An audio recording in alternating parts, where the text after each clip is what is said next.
So, the inspiration behind this short film was a personal experience I had when I was younger.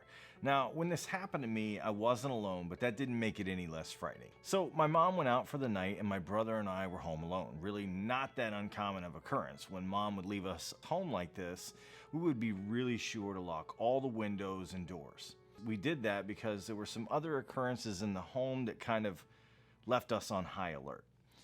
So we're sitting there watching TV, I don't know, probably Miami Vice or the A-Team or something like that.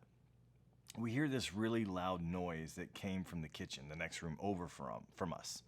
And I say loud noise, but we were 100% sure of what the noise was. So there was this box fan that sat on the kitchen counter because there was only 2 rooms in the house that had AC, and the kitchen was not one of them.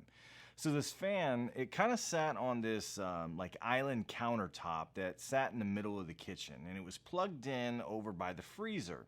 So that meant the cord had to be stretched across kind of the area that you would walk through to kind of walk around the island. So, this cord was stretched over and plugged in by the freezer. Maybe you were coming in or going out of the back door, and I mean, if it was maybe somewhat dark in the kitchen and you were really unfamiliar with the layout, and also you weren't aware that there was a cord stretched across there, I don't know, it's possible you could trip over it. So anyways, we heard the fan hit the floor. We looked at each other, looked towards the kitchen, and we did what any other kid in that situation would do. We were both looking at each other like, I ain't going in there. We both knew that we would eventually have to go in there and look, but there was just no way that we could ignore what we heard.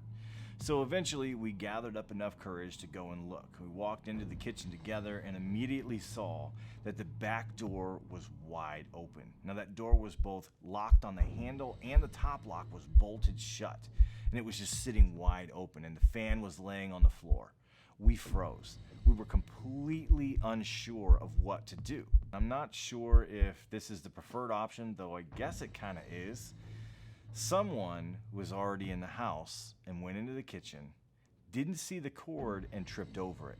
When the fan fell, they went out of the back door. They got scared, went out of the back door. And I mean, yeah, that's pretty disturbing, but at least they're gone. So outcome 2 would be that somehow maybe they picked the lock, I don't know, on both locks on the door, so they would have to pick the handle lock and the bolt lock on top, which I think is pretty hard to do. Maybe they picked the locks, came in, and were now still somewhere in the house. So in the short film, I left it kind of open to the viewer, like, what would you do in that situation? Here's what we ended up doing. We had a really large and well-trained dog in the yard on the side of the house. Now, this might have been kind of risky, but I really don't think we had much other choice. So we knew the house pretty well. We lived there. We snuck in the dark to the window that led to the side yard. So we snuck through the kitchen and then through this kind of long hallway and into this living room area. And then there was this kind of my dad's old office sat there. And outside the window that led into the side yard, there was this old air conditioning unit. It was tall enough that we could open the window, and we called for our dog Zeus. Now, he was our German Shepherd, Husky, and Lasky all mixed together. He was a very big dog. We got him to jump up onto the unit and then climb into the window, and we took him through the entire house, every inch. We ended the search at the back door. We shut and locked the back door and let the dog stay in the house until Mom got home. She, of course, was mad that the dog was in the house when she got home, but we really didn't care. We were scared to death. So I guess the point of the story would be this. Make sure you lock up your house if you're going to be spending the evening home alone. I don't care how old you are.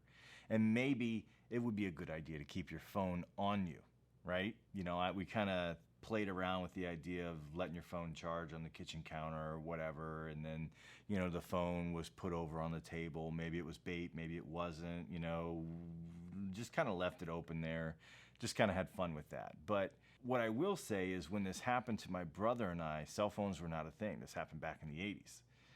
So cell phones obviously weren't around back then, but even had they been around, I'm not sure we would have handled that situation any differently. I think we still would have went and let the dog in the house. I think that was the right thing to do. It made us feel better.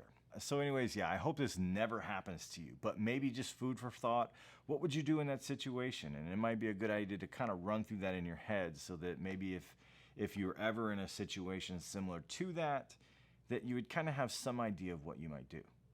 All right, so thanks for watching the video, and I hope you enjoyed the short movie, and don't forget to like and subscribe. Talk to you next time.